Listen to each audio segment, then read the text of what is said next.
ఇక రాష్ట్ర వ్యాప్తంగా పంచాయతీ ఎన్నికల కౌంటింగ్ ప్రారంభమైంది. కౌంటింగ్ ప్రక్రియపై పూర్తి సమాచారం మా ప్రతినిధి కిరణ్ లైవ్ లో అందిస్తారు. కిరణ్, తొలి విడత ఎన్నికలు పూర్తయ్యాయి, రిజల్ట్స్ కౌంటింగ్ కూడా జరుగుతోంది కదా, అప్డేట్స్ ఏంటి దీనికి సంబంధించి? ఏదైతే మొదటి దశ గ్రామ పంచాయతీ ఎన్నికల పోలింగ్ అనేది కాసేపటి క్రితమే ముగిసింది. 2 గంటల నుంచి ఇటు కౌంటింగ్ ప్రక్రియ కూడా ప్రారంభమైనటువంటి పరిస్థితులు కనిపిస్తా ఉన్నాయి. మొత్తంగా 1 గంట వరకు ఏదైతే పోలింగ్ పర్సెంటేజ్ మనకు మరి కాసేపట్లో వచ్చేటువంటి అవకాశాలు అయితే కనిపిస్తా ఉన్నాయి. 1 గంట లోపు ఉన్నటువంటి వాళ్లకు ప్రత్యేకంగా టోకెన్లు జారీ చేసి ఆ టోకెన్ల ద్వారా 1 గంట తర్వాత కూడా వాళ్ళు ఓటు వేసేటువంటి అవకాశం అయితే కల్పించారు. అత్యధికంగా వరంగల్ జిల్లాలో మనకున్నటువంటి సమాచారం మేరకు 82% పోలింగ్ నమోదైనట్టుగా తెలుస్తుంది. అటు ఆదిలాబాద్ జిల్లాలో 11 గంటల వరకు మనకు అందినటువంటి సమాచారం మేరకు 40% పోలింగ్ నమోదైంది. అధికారిక లెక్కలు మరి కాసేపట్లో రానున్నాయి. ఇటు కౌంటింగ్ కు సంబంధించినటువంటి అంశాల్లో పోలింగ్ ముగియగానే బ్యాలెట్ బాక్స్ అన్నింటినీ కూడా సీల్ చేశారు. రిటర్నింగ్ ఆఫీసర్ మళ్ళీ కౌంటింగ్ తర్వాత వాటిని తెరిచేటువంటి అవకాశం అయితే ఉంటుంది. అటు సర్పంచ్ తో పాటు వార్డు మెంబర్లకు సంబంధించినటువంటి బ్యాలెట్ పేపర్లు ఏవైతే ఉన్నాయో అవన్నీ కూడా వేరువేరు చేసిన తర్వాత ఒక కట్టలో 25 బ్యాలెట్ పేపర్లను బండిల్ గా చేసి ట్రేలలో వాటిని వేస్తారు. ఆ తర్వాత కౌంటింగ్ అనేది ప్రారంభమవుతుంది. మొత్తంగా పూర్తి స్థాయి ఫలితాలు వచ్చిన తర్వాత ఉప సర్పంచ్ కి సంబంధించినటువంటి ఎన్నిక కూడా ఉంటుంది.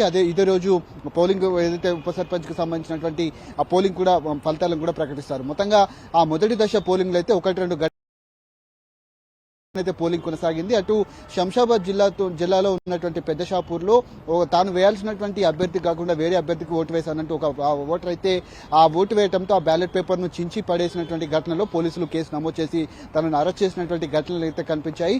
జిల్లాల వ్యాప్తంగా 1-2 చెదురుమదుల ఘటన మినహా పూర్తి స్థాయిలో పోలింగ్ అంతా కూడా ప్రశాంతంగా ముగిసింది. మొదటి దశ పోలింగ్ ముగియడంతో ఇటు అధికారులు కూడా ఊపిరి పీల్చుకున్నారు. ఎల్లుండి ఏదైతే 14వ తేదీన 2వ దశ పోలింగ్ తో పాటు 17వ తేదీన 3వ దశ పోలింగ్ ఉంటుంది. రేపు సాయంత్రం 2వ దశ పోలింగ్ సంబంధించినటువంటి ప్రచారం ముగిస్తుంది. ఈ రోజు సాయంత్రం వరకు కూడా మద్యం దుకాణాలు అనేది మూసివేయాలని కూడా ఆదేశాలు జారీ చేసినటువంటి పరిస్థితులు కనిపిస్తా ఉన్నాయి.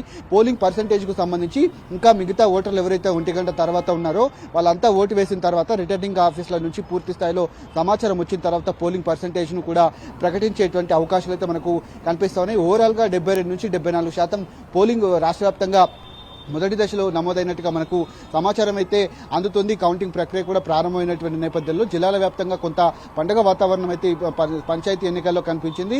ఆదిలాబాద్ జిల్లాలో కొంత చలి కారణంగా కావచ్చు, కొన్ని ఘటనల పరిస్థితుల నేపథ్యంలోనే కొంత పోలింగ్ పర్సెంటేజ్ తగ్గింది. ఇప్పుడు ఓవరాల్ గా ఎంత పర్సెంటేజ్ వచ్చిందనే మాత్రం మరి కాసేపట్లో మనకు వచ్చేటువంటి అవకాశాలు మనకు స్పష్టంగా కనిపిస్తున్నాయి. కౌంటింగ్ అయితే ప్రారంభమైంది. సునీత, రైట్. అంటే మరి కాసేపట్లో రిజల్ట్స్ వచ్చే అవకాశం ఉందని చెప్పేసి అంటున్నారు కదా కిరణ్, మరి అక్కడ అంటే ఆశావహులు ఎవరైతే మేము గెలుస్తాం అనే ఒక హోప్ అయితే కొంతమందిలో కనిపిస్తూ ఉంటుంది కదా, అంటే అట్లాంటి సిచ్యుయేషన్స్ ఏమైనా కనిపిస్తున్నాయా?